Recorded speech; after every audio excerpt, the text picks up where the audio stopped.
Story 1. I always understood it as I love the country I live in and want to help make it a better place. If it has problems, I want them to be addressed and fixed.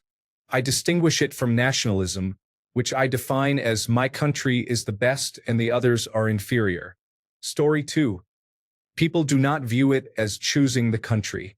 They see it as something that is already a part of them. Here is where I live. This is my home. My entire way of life exists in this place. We are a team, and I take pride in this. Whether you believe this is a valid perspective would be a separate conversation. Story 3. I believe patriotism is practical, and there is always a choice to leave if you do not want to be patriotic. It is part of being human. We have a sense of belonging to a place and a desire to do what we can to make it better. Story 4. A unifying emotion allows humans to come together in larger societies than a tribe and to pursue goals and ambitions that extend beyond immediate horizons. Individuals who believe they are too clever for patriotism often assume that the replacement would be universal agreement with their personal views and philosophies. That is not how it works. Story 5. Why should you love yourself if you didn't choose your features at birth? It's about being comfortable with aspects beyond your control and enhancing the situations you wish to change, so that future generations may be better off than you. Story 6. If nobody cared about their country, every nation would be in a terrible state. Patriotism is simply the desire for a good quality of life for everyone in your community. Story 7. Patriotism is not determined by the country of your birth. It is about the country you identify with and the extent to which you are willing to sacrifice for its people and ideals. It is not about saying, I was born here, so it's the best. Rather, it is about expressing, I like it here, and nobody is going to take it from me. Story 8. The same argument essentially applies to religion. People argue over whose book is correct primarily based on where they were born or their parents' beliefs. Story 9. It makes sense for several reasons. You can be proud because your culture is the culture of the country in which you grew up. For example, if you are a second-generation immigrant, you were born in your country. If your family is well integrated, you will assimilate the culture of your country. I have a couple of friends who, like me, are Italian, and they have a young daughter. I can see that she already feels British. Of course, it happens that people are born in a country, but for one reason or another, they do not feel like they belong and they may not feel pride. You can also feel proud if you know that you are contributing to the wealth and happiness of your country. The success of your country is also yours. I am from the south of Italy, and I am proud of its beauty. Why? Because it is the place where I lived most of my life, and I am grateful to have lived in such a beautiful place. I know that it's just luck, but it does not matter. Story 10. There is something important in the idea of having a stake in your community. I feel deep pride and connection to my neighbors, positive feelings for the people in my city, a healthy pride for my country, and goodwill towards all of humanity. This motivates me to take an active role everywhere, scaled by the impact I can have. Story 11. I have put effort into helping those around me and improving things in my community. I see it as an extension of that. Story 12. Just like religion and sports, it's a place to express the tribalism we evolved from as hunter-gatherers. The sentiment is that I was born into this tribe, whether Americans, Republicans, Baptists, or Packers fans, and it's part of my identity, so I fight for it. This was necessary when we were literally keeping a small band of early humans alive in a hostile natural environment with other competing tribes. Now, modern culture has created new places for us to channel that innate urge. It also doesn't hurt that some people profit from all of these things. Story 13. It seems like you have opened a complex issue here. It is similar to topics such as religion, culture, race, gender, and social class. Story 14. I am very proud of my background. I was not born here but was brought here when I was a baby. Because of this, I was able to grow up in a safe and stable environment. I am very grateful for Canada and recognize that I am fortunate on a global scale regarding my rights as a woman. I hope for an even better future for the generations to come. Story 15. An alternate question that better frames the premise is this. What is the point of patriotism if you haven't experienced other cultures? I say this because I find that those who consider themselves the most patriotic, often more accurately described as nationalistic or ethnocentric, tend to have not traveled. I have visited both developing and developed countries, and people are fundamentally the same. There are differences, but core human values are consistent. Everyone wants to earn a good income, have children, own property or a business, support their children into adulthood, and see them succeed and achieve a better life than they had. In less privileged neighborhoods, expectations may be adjusted, but parents still wish for opportunities for their children. They look out for family and friends and generally prefer to avoid conflict. While religions and customs vary, people make mistakes and sometimes start arguments or conflicts over social missteps. Ultimately, we are far more similar than we are different. Story 16. I am proud of the society my ancestors built. It is one of the best societies in the world. I do not understand why individuals from less developed societies would feel proud, so I assume it is different for them.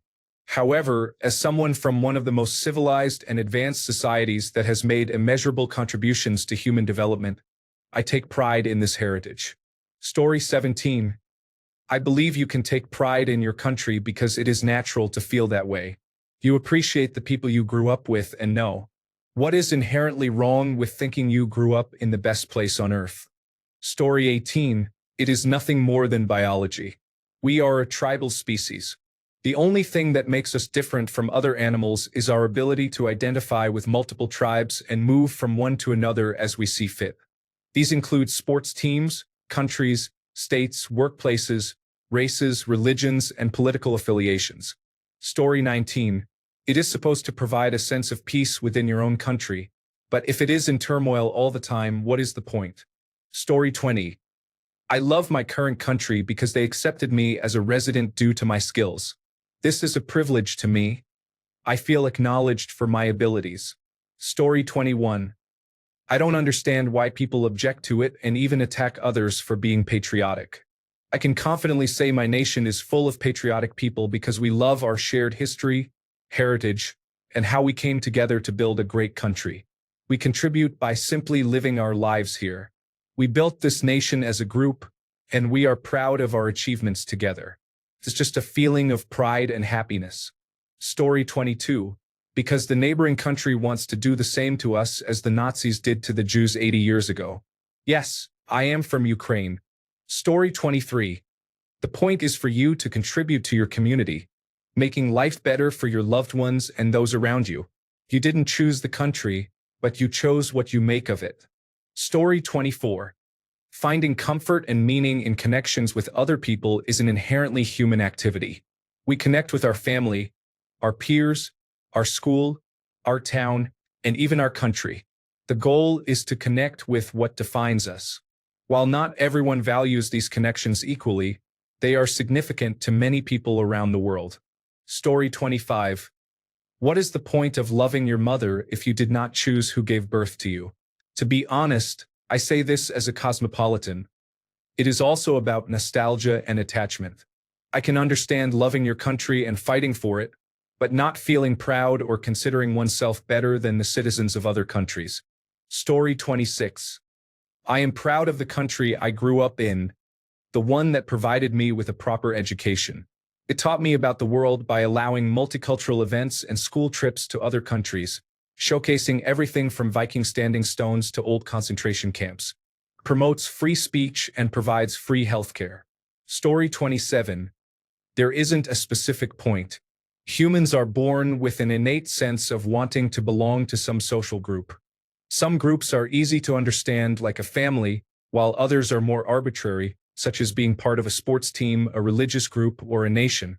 Within these groups, people experience various psychological effects that reward participation.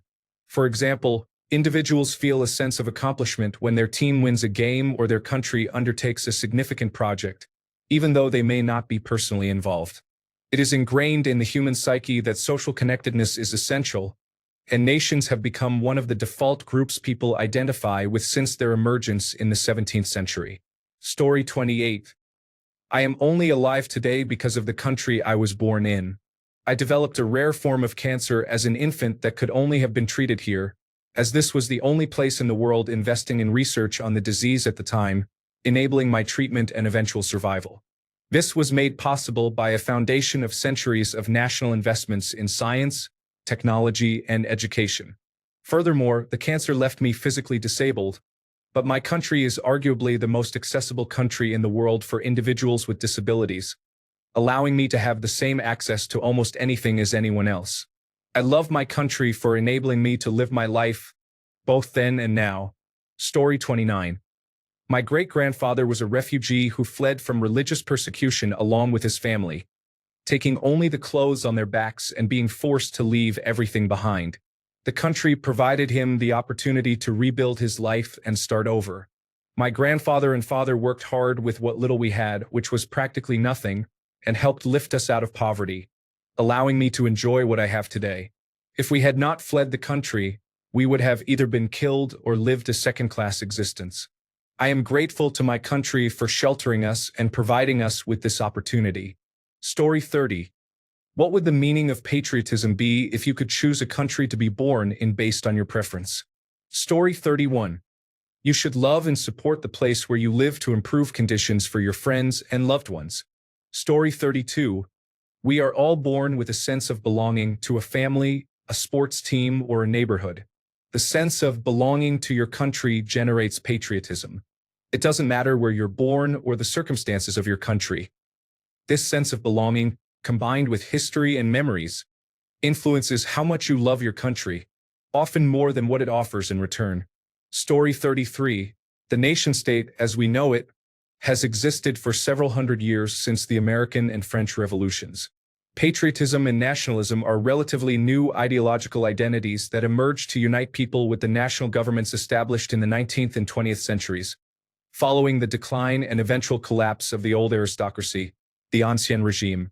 This was particularly significant when considering how crucial manpower and the cooperation of the masses were to the immense scale of economic growth and warfare during this period, resulting from industrialization.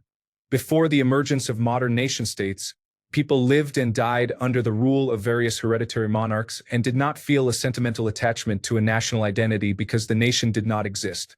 Story 34. The way I see it, it's like being born into a family. You don't choose them, but you can choose to help make things better while acknowledging the less favorable aspects. Story 35.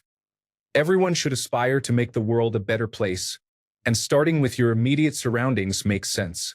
True patriotism is recognizing the flaws in your country and working to improve it for everyone. It's not about shouting at sports events and constantly waving the flag. Story 36. It's what people who haven't achieved anything themselves say to make themselves feel accomplished. They latch onto the achievements of others and claim them as their own, similar to sports fans who say, "We did so well this season. We are going to the finals," when, in fact, they did nothing. This behavior is known as basking in reflected glory. Story 37.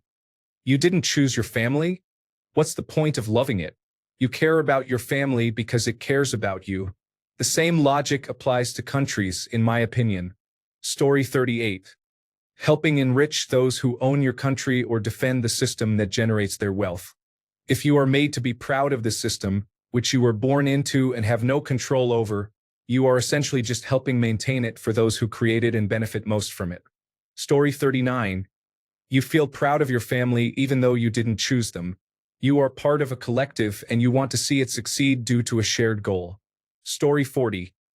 Patriotism exists to give people pride in their country, to make them love it, and to encourage them to contribute.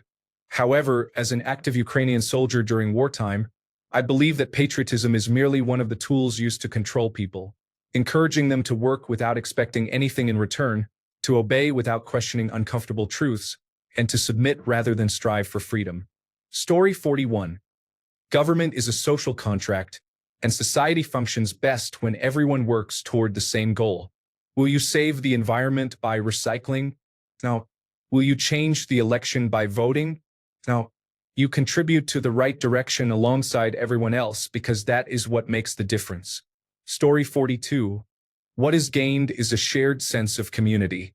Being proud of your country's achievements and the unique quirks that people find charming is important. We connect with those around us because we love the people in our lives and share similar experiences from living in the same country. Story 43. It makes sense only if you move to a different country. Then you have chosen the country to be proud of. Story 44. I still choose to live in my country, even though I could move elsewhere. To be honest, I wouldn't choose to be born in any other country. Story 45. Patriotism is about more than just where you are born. It's about pride in your country's values, culture, and the people who share them. It is a way of connecting with the history and future of a place that shapes who we are, and in many ways, it gives us a sense of purpose in contributing to something greater than ourselves. Being productive and maintaining a positive outlook can empower you to shape your days, regardless of your location. Story 46. The same reason you love your parents is that you didn't choose them. Unless they are abusive, of course. Story 47. I see it more as a love thy neighbor type of sentiment. Since you live there, you might as well care for the place. People who describe themselves as patriots or include patriot in their bio often do not genuinely care. They only want to be perceived as one. Story 48. You did not choose your parents, siblings, or children, but you probably love them. If they let you down significantly, however, you might still abandon them, and you can do the same with your country. Story 49. You either feel it or you do not. Love of country cannot be explained to those who have no loyalty to their nation. Story 50. It's about the survival of the nation. If you don't love your community, why would you fight for it? Are you aware that the Soviet Union referred to World War II as the Great Patriotic War? Even those with differing ideologies can be patriots.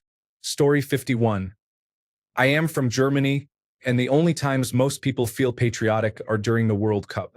It is rare to see a flagpole with the German flag. I am not proud of my country because I did not contribute to its existence. What should I love about Germany? The colors of the flag? Our chancellor? Why should I love my country when so many people did horrible things in its name? Maybe I could appreciate its democracy or that it generally tries to do the best for its people. However, Germany is not the only country. Should I also love Canada, Norway, or even France? Story 52. What is a country? If you ask 10 people, you will receive 10 different answers.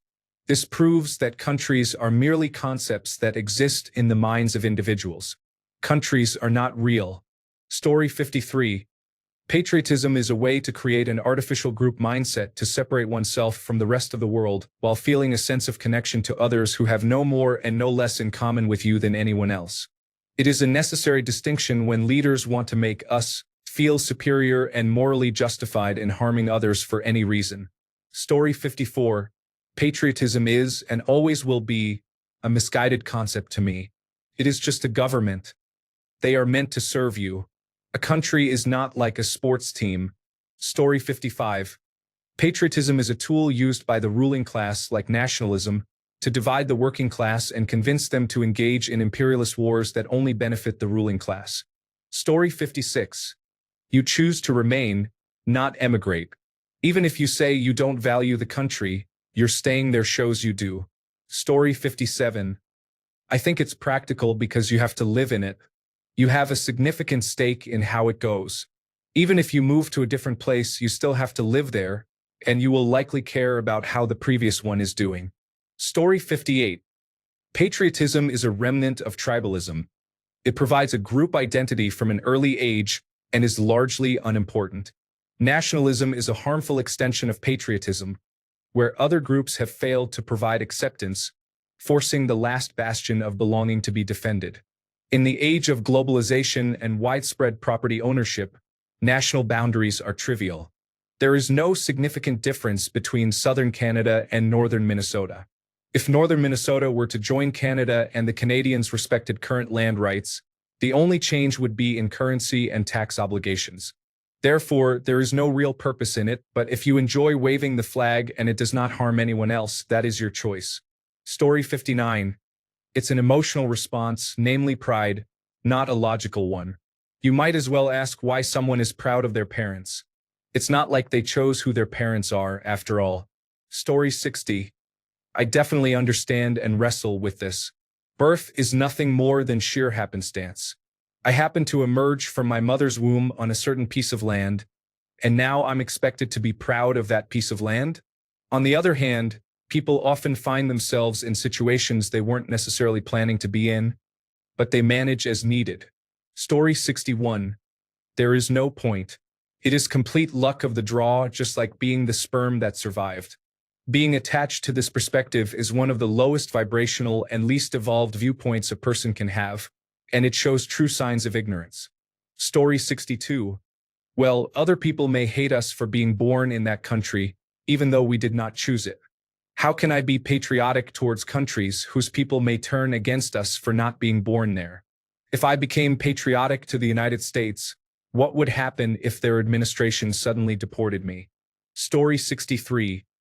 People look at me in shock when I tell them I am not patriotic in the slightest.